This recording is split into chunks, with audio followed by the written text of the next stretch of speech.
guard.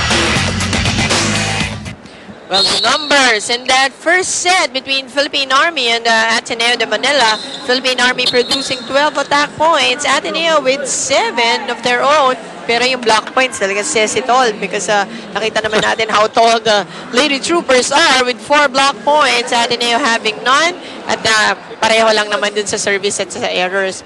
But really, just yung experience ng Army really was there on the first set. That's why lumaban yung Ateneo eh. Lumaban lalo na nung umpisa. You know, I could really say na talagang pinukpok. yes, lumaban ng gusto tong Ateneo, but yung experience was just the tell-all in that first set. Those numbers were brought to you by Maynila, the official drinking water provider of the Shakey's V-League. Yung black department. Parang may pader eh. At ang pangalan ng pader, pangalan nung pader, Kainglet Defenders. This time, Herbacio against 2 blockers. Great wall of Kainglet. Oo. Jem Ferrer to serve for Ateneo. Kanina nakalamang din na maaga itong Lady Eagles, but the Lady Troopers fired back quickly. Ferrer serving. Torres, masipag din kanina yung tinrabaho sa depensa. Oh, missed it. That shoot coming from Mary Jean Balse. Dulo-dulo eh. Ang hirap nun.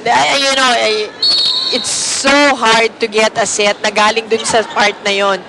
Tina Salak with the backside to Dalia Cruz, running hit.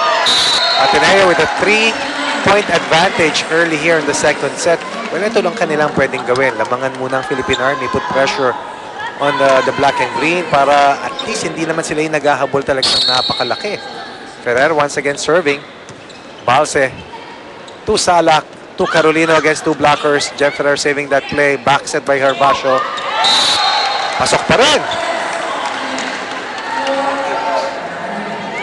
If it's Fun Family and Pizza, it's got to be Shakey's. 4-0 dito sa second set. Well, so far, Balse having 4 points. Michelle Carolino with 5. Valdez and Herbacio with 3 apiece. Difficult setup for Michelle Carolino. Herbacio. Right into the net. Not enough height, no? Not enough lift. Oh, malayo sa kanya yung bola. It wasn't in the best position to take it. And you know, all Ateneo has to do is to put their A game at mukhang may laban sila dito. The Ateneo game. The A game. Oh. That's too long for Herbacio. 2 straight errors coming off setup jobs for Z Herbacio. 4-2. At pumupuntos itong parehong kupunan galing sa mga pagkakamali ng kanilang kaharap. Tina Salak, the tallest setter here in this conference with her serve. Herbacio with this free ball. Torres to Salak. To Michelle Carolino. May hang time pa ron. Pinitin pa. Lazaro. Oh, Valdez na inip. And it was really far from the net. Something she's not used to. Nainip na. Pareho sila ni Z Herbacio. Yan yung it comes with youth. Yung experience factor. Of course, playing so many games. Ito, mga bata pa pero mahuhusay na. Communication between Lazaro and Kainglet. 4-0. Suddenly, 4 straight points for Philippine Army. Tied here in the second set. 4 apiece. Tina Salak, simpleng-simple. Poker face. Wala nga sa'yo, not much words coming out of her. But, by example, at saka yung movement and yung stability inside the court, you can feel it eh. If you're a player, you can see.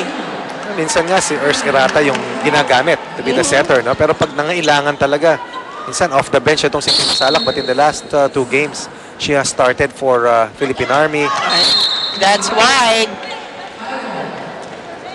5-ball in the second set, but Nongon to serve for Ateneo. Axel is the official outfitter of the Shakey's V-League. Ariel, Patnongon. Pati pangalan, pang Ateneo, eh, no? Lumilipad. Ariel pala yun. Pinanganak siya yung ano? Little Mermaid. My goodness. Sasabihin ka na sana, ayan na, magkakaungkat. Michelle Carolino once again, di pa kami tapos ulit magpunto rito sa aming Chika Minute. 6-point for Philippine Army.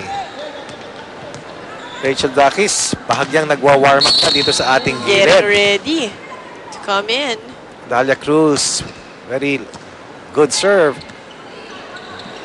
Herbacio, routine check coming from Torres. Defense by Lisa Valdez. Lisa Valdez, single block. Pag tumibay yung depensa nitong si Lisa Valdez, masasabi mo mas magiging kompleto yung Oh, pakete. yes. No? Ganda ng preparasyon yan. Stay low yung kanyang defensive stance. Paulit-ulit lang naman yung fundamentals. Ipapaalala mo talaga no? For the elite players. Talagang nai-imbibe nilang mabuti yan. Ano consistency Yes. yung sa especially in volleyball. Till it becomes a habit, no? Yes. Torres once again. That touches the antenna. So violation called. 7-6 for the Lady Eagles. Lisa Valdez to serve for the first time here in the second set. Mga 5'9 to, no? Itong batang to. 5'7", 5'8". Mga ganyan. Mataas pa balot. Look at her body. Parang yan Body build pang athlete talaga. a very athletic body. Very volleyball player looking body. Parang yung pag drawing mo, yung mga photo. Ano volleyball player, ganyan. Lisa Valdez, volleyball player. Philippine Army winning the first set in under 20 minutes. But here in the second set, Ateneo ahead by 2 points. Mahal, what do you have for us? Yes, maraming salamat, Coach Ronnie. Punta muna tayo side ng Ateneo. Si Coach Parley, he continues to motivate his players after that first set. At sinabi niya, naniniwala siya na kayang-kaya naman talaga ng Ateneo ang Army. Kailangan lang mas bagalan nila yung tempo ng laro nila at tapatan nila yung Army. Kailangan tapatan nila yung blocking at to be reinforced with a stronger floor defense. Ayun din ang pinag-usapan ng ating mga Lady Eagles kanina habang mag-huggle sila. Blocking talaga yung kulang nila. Kaya ngayong second set, siguradong babawi sila. And going back to Coach Parley, he said he's satisfied with the team's performance. Kailangan nga lang daw matutong wag bumitaw ang Lady Eagles lalo na sa clutch moments at sa endgame, guys. Ayan, abante pa rin sila, 9-7. After pinahirapan sila nung isang napakalakas. Oh, combination play coming from Army. At ito si Kainglet. Also, that combination play. Also, same score. Yes. Malakas yung sa Army pero parehong 1 point yan. Yes. Kaya ganun, tsatsagain mo lang talaga. Yes. And credit kay Ingleta, she's been really putting in her spikes. Kahit na, let's say, it doesn't result to a point right away, pumapasok yung mga palo niya against the blockers of the Philippine Army. And these blockers are among the best. Oh, Hindi yes. naman yung talagang masipag lang, kundi mauhusay talaga. At yung height advantage kay Phil Kainglet, medyo malayo. And yet, she's able to again put her spikes in. 10-7. 3-point lead for Ateneo. Mayat Carolino coming back quickly for Philippine Army. For Philippine Army, most importante, hindi masyadong lumayo, no? You're right. Itong Ateneo, dahil pag umangat din yung kumpiyansa, mahirap kalaban. You know, so far, Kainglet with 4 attack points. And si Salak has 2 attack points of her own. Oh, why not? Jem Ferrer going to Gretchen Ho. Good defense once again by Ging Balse at the net. Rachel Daki's first attack. Good dig coming from Valdez. Bilis nung attacking gano'n ni Phil Kainglet. Rachel Landak is making Walang sure the katapat second try, nakuha niya na ito sa mid-hit. As we will see it once again. Kanina mahaba-haba, kaya nandun si Alisa Valdez. Ngayon, medyo sa gitna na, kaya kapos na kay Alisa. Pero kita mo, after that first attack point from Rachel, nagwa-warm up pa. May stutter steps pang nakikita ron. Malamig kasi dito sa loob ng San Juan Arena at maulan pa sa labas. Phil Kainglet against 2 blockers. Good dig coming from Dalia Cruz. Hirap nung set na yun. Difficult set coming from Tina Sala. Lazaro keeping that ball alive. Valdez with that free ball. And Dakis once again against 2 blockers who are about a head shorter than she is. 10 points apiece. 3 straight points coming from Philippine Army. Well, sa block department naman itong si Cruz. Dalia Cruz having 2 blocks now. Valdez also with the same number. Oh, buhay pa. Herbasio saving that point. Phil Kainglet. Torres. Carolino. Dakis once again. Phil Still Kainglet, playable. yes. Carolino to Sala. That hit the tape of the net. Parang halos tumama na lang sa fingertips, hindi na salak sa laki niya eh. Yun na yung Binabahan niya pa nga yung kamay niya baliktad eh. Hindi... Binaliktad yung pectus. Pero yun na yung pinaka-reaction dito ni Tina Sala.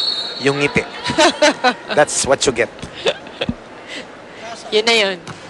The Mikasa MVA 300 is the new official game ball of the Shakey's V-League Season 8. Ferrer to Kainglet. Dalia Cruz once again with this dig.